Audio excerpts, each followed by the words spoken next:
Di atas gedung mewah bertingkat, seorang bos gangster bernama Yungkook menyuruh bawahannya bernama Kang Jun mengawasi eksekutor kejam masa lalu bernama Suyok yang baru saja dibebaskan dari penjara. Melaporkan apapun yang dilakukannya, siapapun yang ada di dekatnya, awasi secara diam-diam. Ingat satu hal, jangan mengusiknya. Bagi sang bos, Suyok adalah aset yang sangat berharga.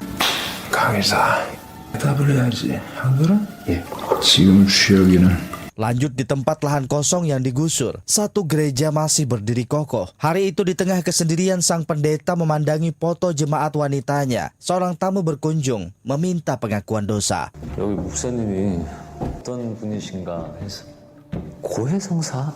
Di tengah curhatan pengakuan dosa di ruangan tertutup itu, seorang wanita tiba-tiba masuk ke gereja, meletakkan peledak di setiap penjuru gereja. Sedangkan di dalam ruangan tertutup, pria bernama Woo John ini bercerita tentang masa lalunya, membakar rumah sendiri, menghabisi teman sekelas yang selalu membulinya. Saat sang pendeta mengucapkan doa pengampunan dosa, Woo John bertanya, "Di mana Tuhanmu sekarang?" Di waktu yang sama, wanita di luar mengatakan, 끝났어. 나와. tanpa basa-basi lagi, Woo John langsung memukul sang pendeta hingga pingsan. Dari luar, sang wanita bernama Gina ini menekan tombol pemicu. Dan boom, gereja diledakkan. Sang pendeta juga ikut lenyap bersama gerejanya. Dan ternyata Woo John dan Gina adalah eksekutor bayaran. Jobnya adalah menghabisi sang pendeta untuk membebaskan lahan. Di satu tempat di dalam mobil, Soo-hyuk terus memandangi cincin di tangannya, seperti mengingat kenangan masa lalu. Kemudian turun dari mobil memasuki apartemen. Terus berjalan naik ke atas menemui seorang wanita yang ditinggalkannya 10 tahun lalu. Wanita ini bernama Min So, seseorang yang terus berada di dalam penyesalannya selama 10 tahun di penjara. Meski dalam kemarahan, Min So tetap membawa Soo-hyuk menemui anak wanita mereka. 시간 동안 그 안에서 그 생각만 했어? 따라와, 같이 갈 데가 있어. 10 tahun lalu, Min So ditinggalkan dalam keadaan mengandung. Sekarang putrinya bernama In-bi mulai tumbuh dewasa. 뱃속에 저 아이가 생겼다는 거 많이 무섭기도 했고, 날 어른으로 만들어줬어. 인비야. Melihat buah hati yang tak pernah ditemuinya, Soo-hyuk berlinangan air mata. Ia tak sanggup, kemudian pergi dari sana. Min So mendatangi Soo-hyuk. Dirinya lah yang terkoyak ditinggalkan selama ini karena dicampakkan. Tapi kenapa seakan terlihat seperti Soo-hyuk menjadi orang yang paling tersakiti? Membesarkan anak tanpa sosok ayah itu sangat berat. Tapi In-bi adalah penyemangat yang selalu bisa membuatnya bertahan. Jika Soo-hyuk ingin kembali, putuskanlah menjadi sosok ayah yang pantas. Tinggalkan dunia masa lalu, hidup normal bersama. Scene berpindah ke masa 10 tahun yang lalu. Terlihat Soo-hyuk mengabaikan panggilan dari Min So demi menyelesaikan tugas sebagai eksekutor.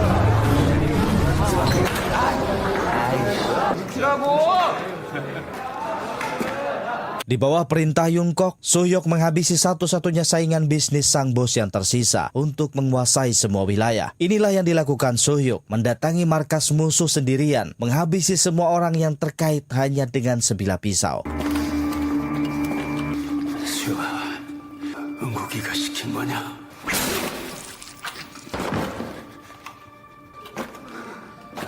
Scene kembali ke masa sekarang. Dengan kartu nama yang diberikan Yungkook, Soo-hyuk mengunjunginya di markas Hotel Kaiser. Sebagai orang kepercayaan Yungkook, Kang Jun yang menyambut Soo-hyuk setelah penjaga keamanan membawanya masuk.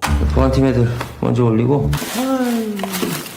시간 참 빠릅니다, 형님. 네? Bertindak seakan dirinya adalah bos besar, mengintimidasi, mengoceh, mempertegas posisinya sekarang sebagai orang kepercayaan Yungkook. Namun Soo-hyuk tak peduli. Tujuannya adalah memenuhi undangan Yungkook, menganggap ocehan Kang Jun sebagai ocehan pesuruh yang merasa dirinya tuan. Sikap Soo-hyuk membuat Kang Jun merasa iri, mencoba menghalanginya bertemu sang bos dengan berbagai macam ocehan. Namun dari atas, seorang penjaga diutus menjemput Soo-hyuk, membuat Kang Jun tak bisa lagi bicara. Ini adalah pertemuan mereka setelah 10 tahun. Kalian lihat pria di belakang yang bersandar di tembok? Dia adalah sang algojo bernama Murdoch. Orang yang selalu dikirim Yungkook untuk menghabisi semua saingan bisnisnya setelah Soo-hyuk di penjara. Setibanya di hadapan Yungkook, Kang Jun langsung berubah menjadi seperti anjing penurut. Berbeda dengan Soo-hyuk, bertemu dengan siapapun, sikapnya selalu sama, seperti serigala penyendiri. Tujuan Yungkook mengundang Soo-hyuk adalah mengajaknya kembali bekerja dengannya. Namun Soo-hyuk dengan tegas menolak. Jangan jangan mencemaskannya lagi. Mulai sekarang akan menjalani hidup normal tanpa kekerasan. Di sini, tanpa perintah, Kang Jun langsung memukuli Suhyok yang dianggapnya lancang berbicara kepada tuannya. Lalu, ia berhenti setelah Yungkook menyuruhnya berhenti. Sekali lagi, Yungkook membujuk Suhyok untuk kembali. Namun jawabannya masih sama, ingin hidup normal. Yungkook tak bisa memaksa, hanya bisa membiarkan Suhyok pergi dengan satu tas penuh uang. 끝이 보이지 않았잖아요, 우리.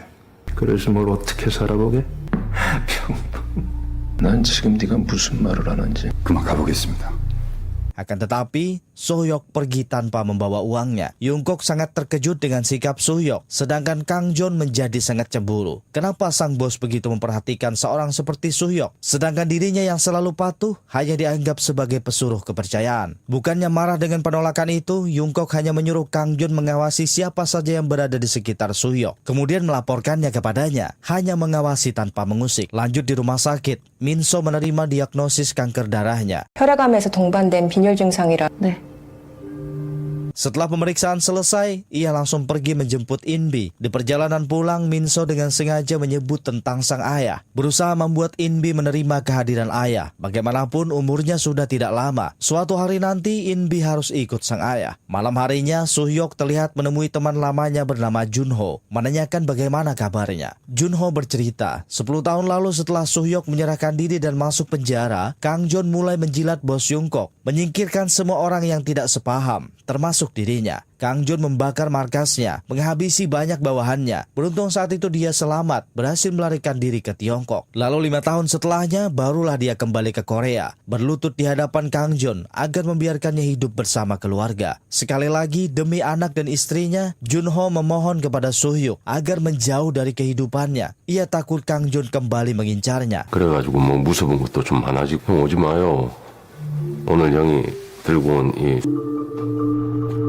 Setelahnya, Suhyok pulang berjalan kaki sendiri sambil merenungi penyesalannya. Tiba-tiba satu mobil muncul mendekati dari belakang. Dan ternyata yang muncul itu adalah Kang Jon. Padahal pesuruh ini hanya disuruh mengawasi dan melaporkan, bukan mengusik. Tapi dia malah mendatangi Suhyok. Rasa iri dan cemburunya membuatnya bertindak di luar perintah. Berharap Suhyok seperti Junho, rela berlutut di hadapannya memohon untuk hidup. Kang Jon lupa, Suhyok adalah serigala penyendiri, tidak pernah tunduk meski di hadapan kematian. Itulah yang membuat bosnya Yungkook sangat menghargai Suhyok. Saat Kang Jon terus mengoceh, Suhyok memegang bahunya, memintanya tidak perlu khawatir, ia pasti akan menjalani hidup dengan baik. Tapi gerakan kecil itu dari seorang Suhyok sudah membuat Kang Jon takut. Ia seperti tak terima. Kenapa dirinya harus takut kepada seorang Suhyok? Dirinya sekarang adalah orang kepercayaan bos. Dia memiliki banyak uang, bisa melakukan apa saja. Setelah kepergian Suhyok, si pesuruh Kang Jon sekali lagi mengabaikan perintah, berniat mengalahkan Suhyok untuk menghilangkan rasa takutnya, menghubungi pasangan eksekutor Woo Jon dan Jina untuk menghabisi Suhyok dengan bayaran 4 kali lipat, dengan cara membuat kematian Suhyok seakan seperti kecelakaan. Mendengar bayaran yang sangat tinggi, pasangan eksekutor ini begitu bersemangat menerimanya. Kali ini, bayaran terbesar yang pernah mereka terima. 뭔데? 내 이번엔 센 놈이다. 따따블. 어떻게 하라고? 평범하게. Pagi harinya saat Minso mengantar Inbi ke sekolah, Suhyok mendatangi sambil menenteng hadiah. Minso berjalan mengajak Suhyok menuju tempat sepi menghindari kerumunan. Lalu menanyakan apakah Suhyok sudah memutuskan untuk hidup normal bersamanya. Tiba-tiba penyakit Minso kambuh. Ia pingsan di tempat itu. Saat itu juga Suhyok langsung membawanya ke rumah sakit dengan kecepatan penuh. Sialnya, di jalan ia terjebak macet. Daripada harus menunggu membiarkan Minso sekarat, Suhyok mengambil jalan memutar, melewati jalan yang tidak beraspal. Saat tiba di jalur seberang utama, satu mobil hitam menabraknya. Itu adalah mereka, pasangan eksekutor Woo Jon dan Jina. Sebuah tragedi disengaja yang menewaskan Minso. Sayangnya mereka gagal menghabisi Suhyok. Karena cara kecelakaan gagal, hanya bisa pergi meninggalkan tempat itu sebelum polisi datang. Kasihan Inbi sekarang. Ia tidak pernah tahu kalau sang ibu sudah tiada. Sambil memberi makan kucing jalanan, dia terus menunggu. 난리치고 있으니까 Di rumah sakit, Suhyok harus merelakan kepergian Minso, mengonfirmasi sertifikat kematiannya. Berbeda dengan situasi pasangan eksekutor, Jina asik bermain dengan anjingnya, sedangkan Woojeon mempersiapkan senjata penembak paku untuk digunakan dalam rencana pemburuan berikutnya. Malam harinya, Suhyok pergi mendatangi In-bi yang menunggu kepulangan ibunya di depan apartemen. Menelponnya menggunakan ponsel sang ibu. Ini adalah pertemuan yang sudah seharusnya terjadi. Menerima atau tidak, In-bi harus ikut sang ayah. Terasa berat mulutnya terucap, tapi ia harus memberitahu kalau ibunya telah tiada. Namun di saat yang paling krusial itu, belum sempat ia memberitahu, duo eksekutor itu muncul dengan menembakkan peluru paku. Suhyok hanya bisa menyuruh In-bi masuk ke apartemen, sedangkan dirinya memancing dua eksekutor pergi menjauh. Woojeon terus mengejar, sedangkan Jina mendatangi In-bi dan menculiknya.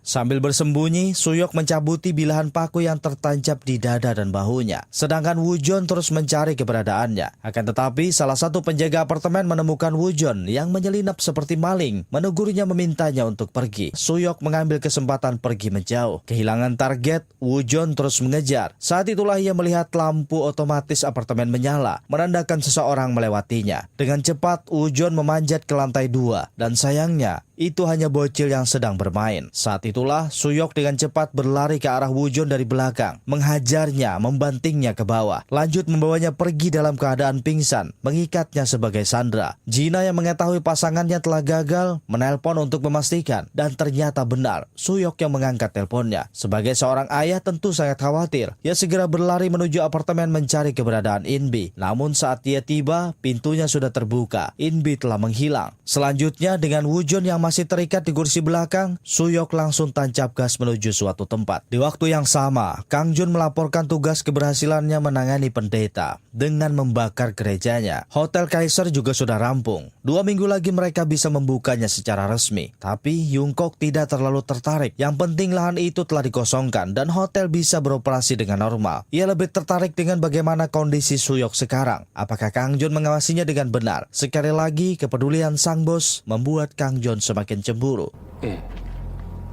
그래, 그럼 됐어. 잘 지켜봐.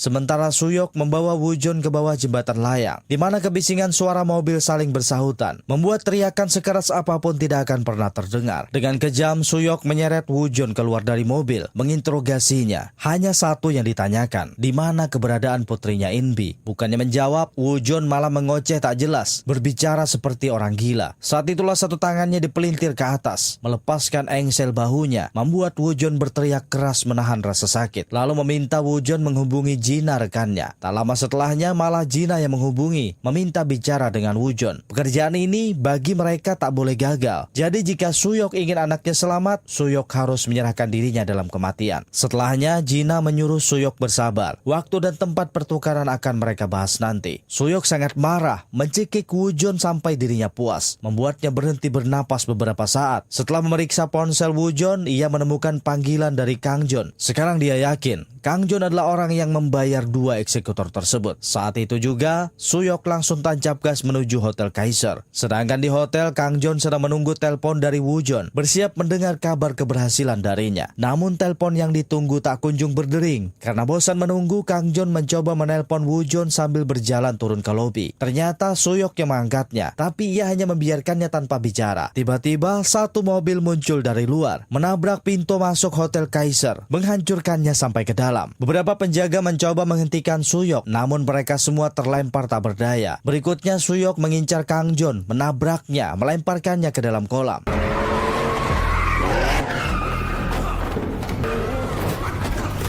Dengan amarahnya yang meluap-luap, Suhyok keluar dari mobil, menginjak Kang Jun ke dalam air, lalu menanyakan di mana keberadaan In-bi putrinya. Kang Jun yang memang tidak mengetahuinya tentu saja mengatakan tidak tahu. Namun mendengar ketidaktahuan itu, Suhyok menjadi semakin marah, menyeretnya keluar dari kolam, bersiap menghajarnya sampai mengaku. Namun tiba-tiba, Murdoch menerjang Suhyok membuatnya terlempar. Saat itulah Woojeon mengetuk pintu mobil, memberikan tanda isyarat ejekan kepada Kang Jun. Ia langsung menyadari jika rencana pembunuhan telah gagal. Suhyok sudah mengetahui bahwa dirinya pelaku yang membayar eksekutor. Kang Jun sekarang tak punya pilihan. Ia harus melawan, masuk ke dalam, mengambil senapannya, bersiap menghabisi Suhyok, menembakinya dari kejauhan, menghancurkan interior hotel. Sayangnya, semua tembakan itu meleset, menghancurkan seluruh perabotan yang ada di lobi.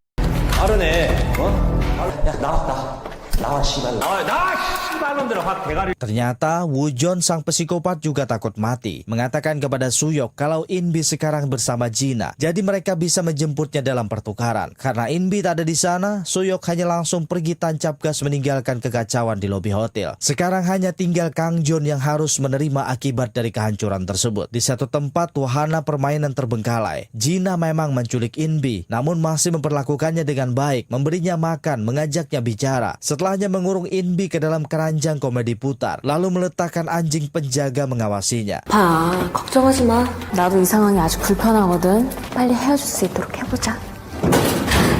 인비가. 저리 가.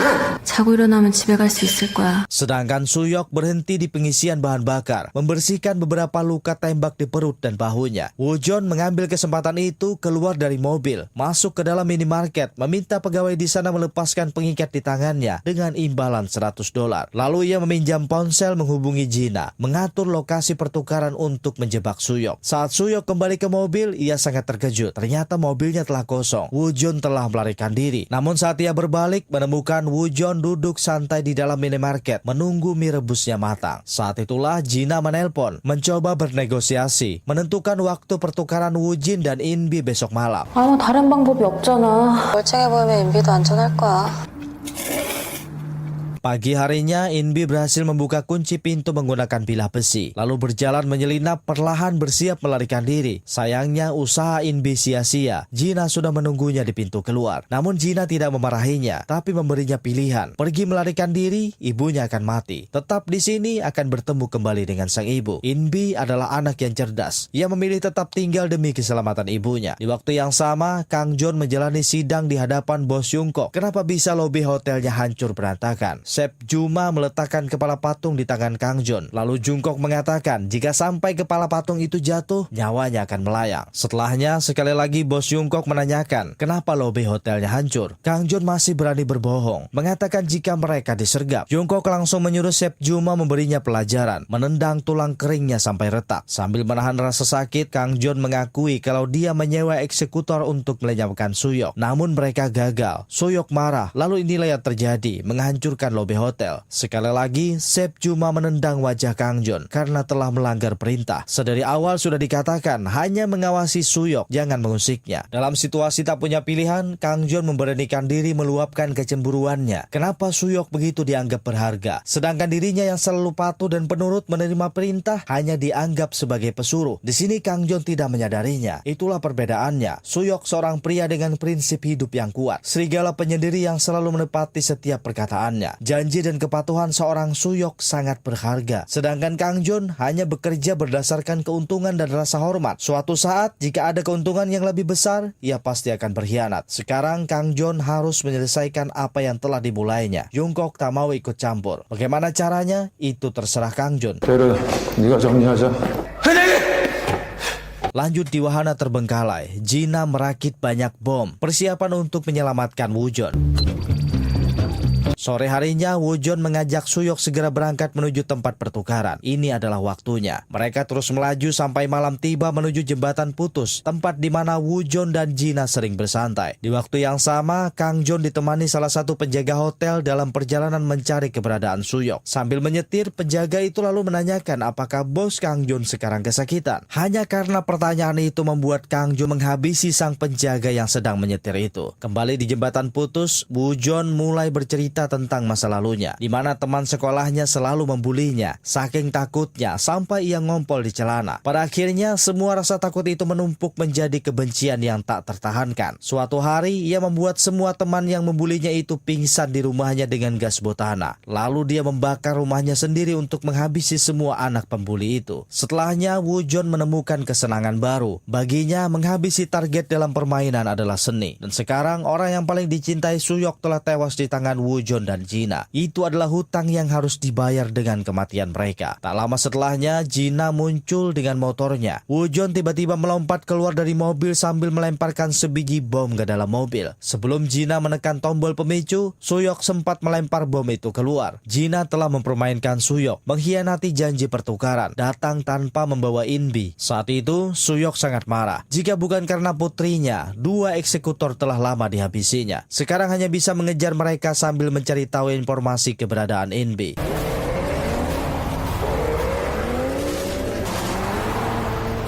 Merasa terancam dalam pengejaran, Woo Jon mulai melemparkan peledak mencoba menghalangi Suyok. Namun semua usaha penghentian pengejaran itu gagal. Suyok dengan mudah menghindari semuanya.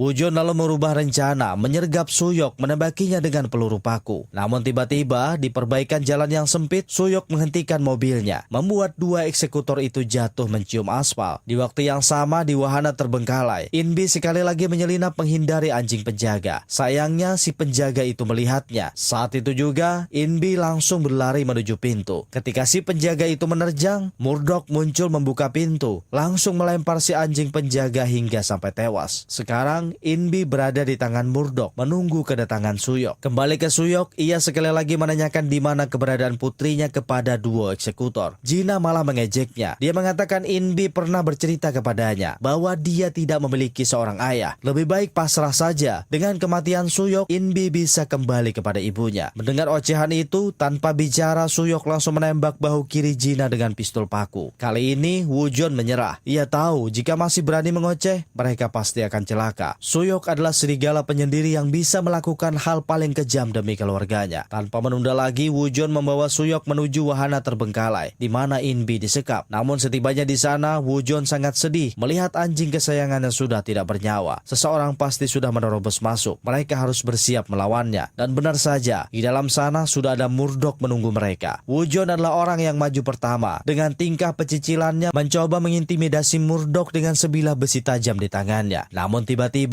dengan satu pukulan, Murdoch berhasil membuatnya pingsan. Berikutnya giliran Suyok yang maju bersiap bertarung. Namun sayang, Murdoch sangat hebat dalam pertarungan tangan kosong. Ia begitu mudah menghajar Suyok, lalu mengikat kakinya dan mengikat lehernya, bersiap menyeret Suyok sampai tewas. Namun tiba-tiba, Woo Jin berhasil menancapkan besi tajam itu tepat di leher Murdoch. Akan tetapi ekspresinya tidak berubah. Sekali lagi melancarkan pukulan hingga membuat Woo Jon pingsan. Beruntung bagi Suyok, setelah Murdoch memukul Woo Jon, ia juga ikut tewas. Setelahnya, sang ayah ini membersihkan wajahnya, menghilangkan cairan merah yang menempel di sana. Setelah wajahnya bersih, Suyok berjalan mendekati Inbi, mengajaknya bicara, mengakui dirinya sebagai ayah biologis Inbi. 집에 가자, 인비야. Namun saat mereka bersiap pergi, ada puluhan bom diletakkan di tengah ruangan bersama bahan bakar yang telah ditumpahkan. Beruntung lokasi mereka berdiri sekarang berada di dekat kolam. Sebelum bom diledakkan, Suyok menggendong Inbi melompat ke dalam kolam. Mereka berhasil menghindari ledakan. Sedangkan pasangan eksekutor sudah pergi lebih dulu membawa lari mobil Suyok. Pagi itu di tengah kabut, 2 pasangan eksekutor berniat pergi melarikan diri ke New York. Bersembunyi sementara di sana sampai situasinya aman. Namun sial, mobil yang mereka bawa itu mogok di persimpangan. Tiba-tiba satu mobil melaju, menabrak 2 pasangan eksekutor itu hingga terbalik. 그건 생각 안 해봤네. 또 왜? Ternyata yang datang adalah Kang Jon. Tujuannya adalah memang menyingkirkan Woo Jon dan Gina. Lalu setelahnya pergi menyingkirkan Suyok. Namun sifatnya yang suka menikmati kesengsaraan orang lain membuatnya tidak waspada. Gina menembak leher Kang Jon dengan peluru paku. Tak lama setelahnya, Suyok lewat berjalan kaki sambil menggendong putrinya. Tak lupa ia mengambil kalung Minso yang tergantung di mobil. Lalu pergi tanpa menghiraukan 3 orang yang sekarat tersebut. Baginya keselamatan keluarga adalah yang utama. Nasib mereka bertiga tergantung sejauh mana mereka bisa bertahan. Namun apa yang terjadi setelahnya sudah sangat jelas. 3 orang yang sekarat itu tewas secara bersamaan. Tak ada lagi yang mengganggu. Bos Yungkook sudah berjanji tak ikut campur. Tujuannya sekarang hanyalah membesarkan sang putri. Selanjutnya, selesai sudah episode kita kali ini. Sebelum beranjak, jangan lupa subscribe, like, dan komen bagi kalian yang menyukai alur cerita film dari kita.